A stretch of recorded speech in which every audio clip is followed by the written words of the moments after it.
सदर जमहूरिया हिंद रामनाथ कोविंद जम्मू कश्मीर और लद्दाख के 4 रोज़े पे दौरे पे आए हैं और आज उनका तीसरा दिन है। तो आज वो यहाँ श्रीनगर के SKICC में जो डल झील के किनारे वाक़ा है वहाँ कश्मीर यूनिवर्सिटी के 19वें कन्वोकेशन की सदारत करेंगे। और उसके दौरे के सिलसिले में जम्मू कश्मीर ख़ासकर वादी कश्मीर में जो कस्बाजात है और शहर श्रीनगर है यहाँ सिक्योरिटी सख्त कर दी गई है। सिक्योरिटी के अहलकार जो श्रीनगर के या दूसरे कस्बाजात के दाखिली और अंदरूनी रास्ते हैं वहाँ काफ़ी सख्त कर दी गई है।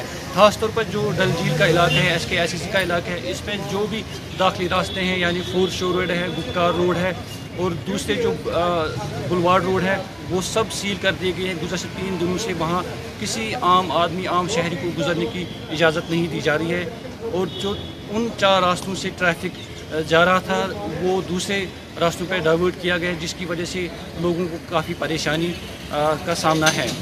और इस दौरे के दौरान वो कल यानी 26 जुलाई को करगिल द्रास जाने वाले थे जहां वो करगिल विजय दिवस की इख्तितामी जो तकरीब थी उसकी सदारत करती, लेकिन बादल की वजह से मौसम की ख़राबी की वजह से वो वहाँ नहीं जा पाए और उसकी वजह से वो गुलमर्ग वार स्कूल है, वार मेमोरियल स्कूल है, वहाँ उन्होंने उन जो करगिल जंग में पाकिस्तान के ख़िलाफ़ लड़ाई में हलाक हुए थे उन्होंने उनको वहाँ खराज अक़ीदत पेश की।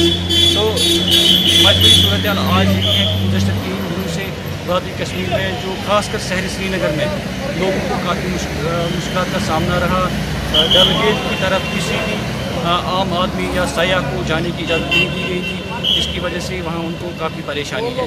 कल यानी 28 जुलाई को जो सदर है वो वापस दिल्ली रवाना होंगे। मीर फरहत, PTV भारत, श्रीनगर।